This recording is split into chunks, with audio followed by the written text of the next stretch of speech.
Selamat datang di podcast Beritanda, beragam info mata undaan. Menyajikan beragam informasi kesehatan dan gaya hidup sehat. Bagi kanca sehat yang ingin mendengarkan audio file Beritanda, Anda dapat mendengarkan melalui Spotify. Kanca sehat bisa juga menyaksikan tayangan Beritanda di akun YouTube channel Rumah Sakit Mata Undaan. Ya, kanca sehat, pernahkah kanca sehat amati ketika dokter memberi kita resep obat? Terkadang kita juga menerima resep antibiotik. Apa sebenarnya kegunaan dari antibiotik itu? Bagaimana penggunaan antibiotik yang tepat dan yang dianjurkan?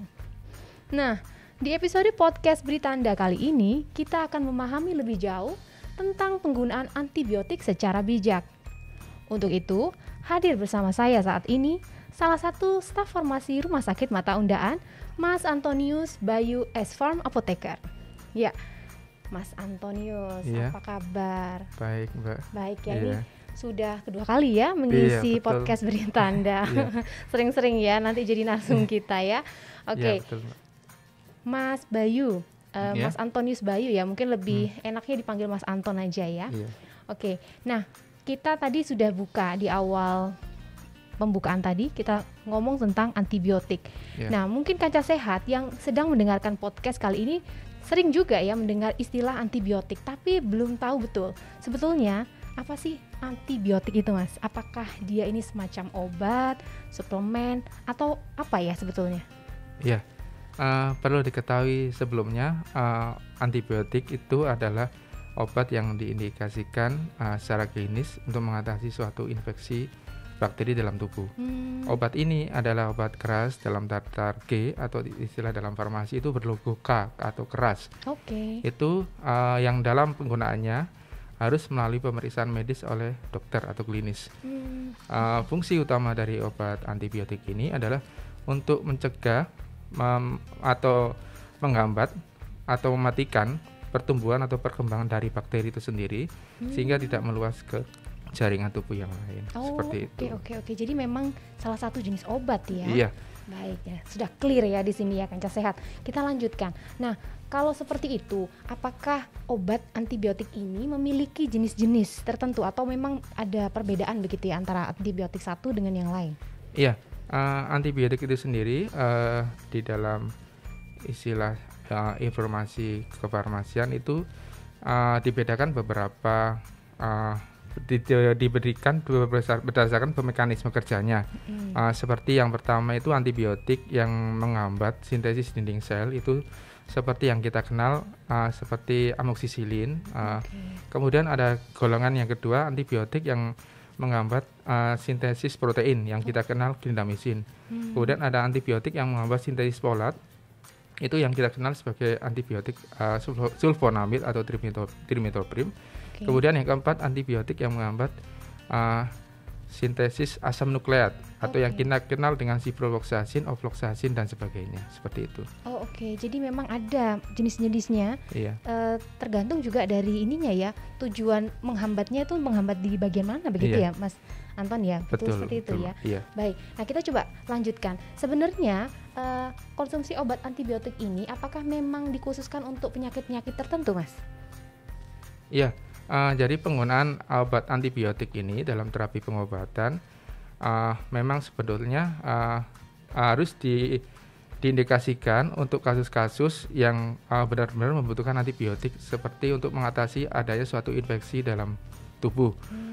Penggunaan antibiotik ini apabila tidak tepat atau tidak rasional akan menimbulkan suatu terjadinya resistensi atau suatu kekebalan dalam tubuh bakteri itu sendiri.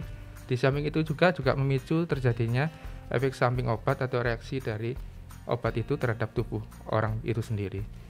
Jadi memang ada tujuannya ya, Mas ya. Jadi diresepkan itu bukan tanpa alasan ya, Mas Anton ya. Iya, betul. Betul ya.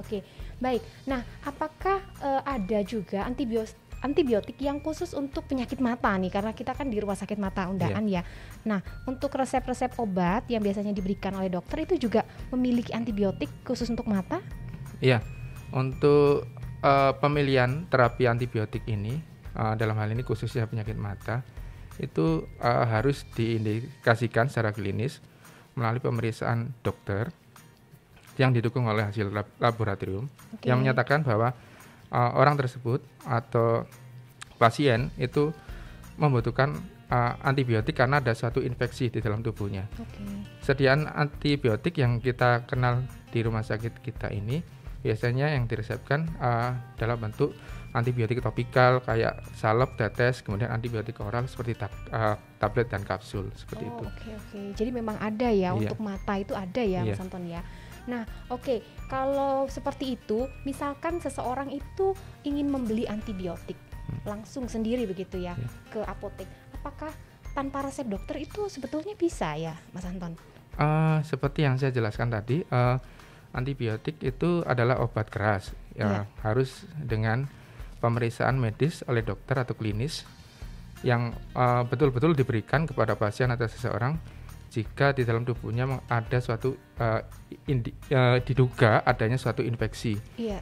baik secara empiris maupun melalui pemeriksaan dokter maupun secara hasil laboratorium. Oke. Apabila obat antibiotik tidak diberikan secara irasional, secara tepat atau dengan resep, maka akan memunculkan terjadinya reaksi atau resistensi dalam tubuh orang itu. Oke. Jadi orang itu akan memberikan suatu feedback atau suatu reaksi bahwa obat itu tidak bisa diberikan dengan antibiotik yang lain seperti itu. Oke. Jadi memang indikasinya ada dua ya. Kalau nggak dari hasil laboratorium, harus dengan resep dokter. Iya, Karena betul. kan nggak bisa ya kita tuh tahu bahwa kita tuh Iya. mengandung bakteri apa enggak dari Betul. penyakit kita tuh ya.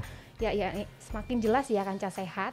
Nah, dari penjelasan dari Mas Anton tadi, selanjutnya apakah kalau kita mengkonsumsi obat antibiotik, ini ada efek samping sama seperti mungkin obat juga Iya. kan pada umumnya ada efek samping ya. Iya. Kalau mengkonsumsi antibiotik seperti apa, Mas Iya. Anton? Efek samping antibiotik itu juga akan memunculkan reaksi alergi pada seseorang atau pasien. Beberapa antibiotik yang memicu terjadi reaksi alergi atau hypersensitivitas atau dalam bahasa medis itu seperti diantaranya golongan antibiotik sulfa atau penisilin. Oke. Itu gejala yang ditimbulkan seperti gatal-gatal, bengkak atau bahkan pingsan.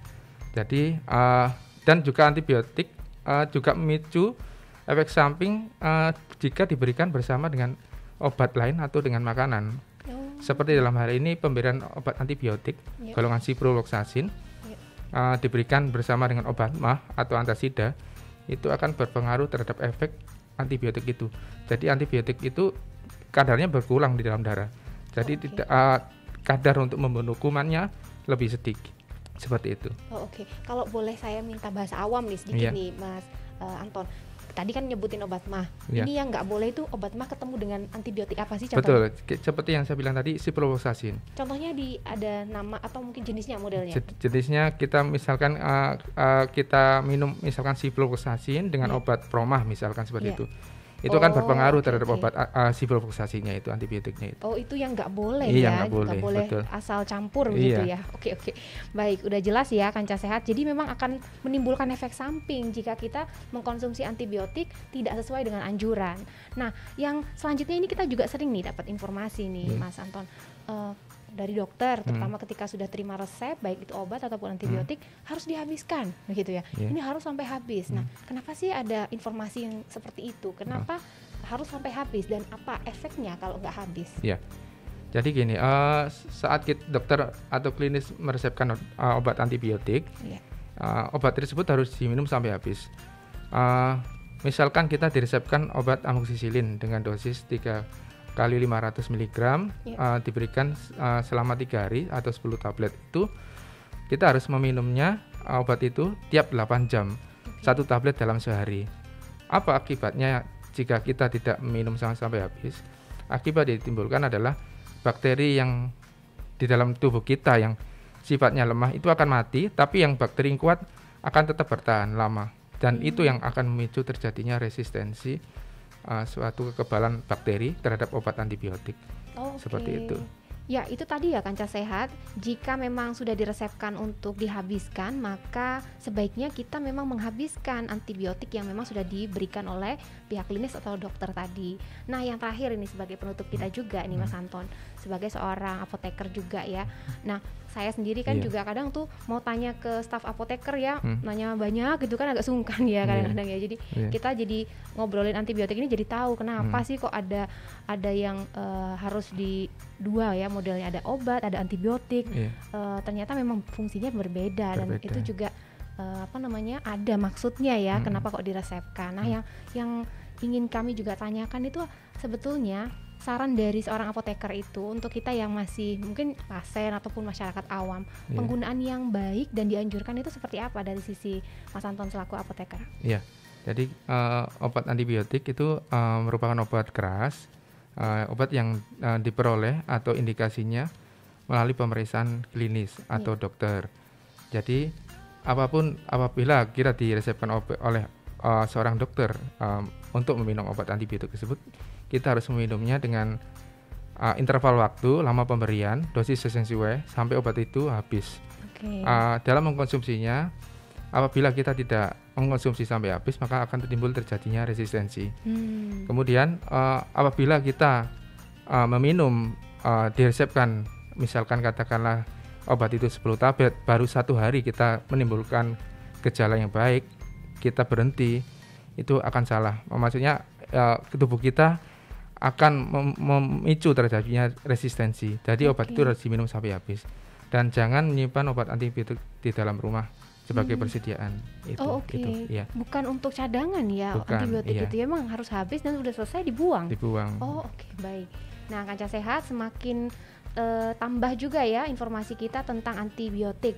Jadi untuk topik yang tadi sudah kita bahas dengan Mas Anton selaku staf farmasi Rumah Sakit Mata Undaan Surabaya mengenai bijak mengkonsumsi antibiotik sudah kita kupas tuntas juga. Nah, saya ucapkan terima kasih untuk Mas Anton sudah bersedia datang ya. Nanti kita undang-undang lagi kalau memang ada tema-tema yang cocok ya untuk farmasi. Dan terima kasih juga untuk Kanca Sehat yang selalu setia menyaksikan episode Beritanda kali ini. Tetap dukung kami dengan selalu mengikuti segala informasi yang terupdate dan menarik dari Rumah Sakit Mata Undaan. Pesan kami, tetap jalankan protokol kesehatan, selalu gunakan masker, jaga jarak aman, dan makan makanan yang bergizi. Nantikan kembali tayangan podcast Rumah Sakit Mata Undaan selanjutnya. Sampai jumpa dan salam mata sehat.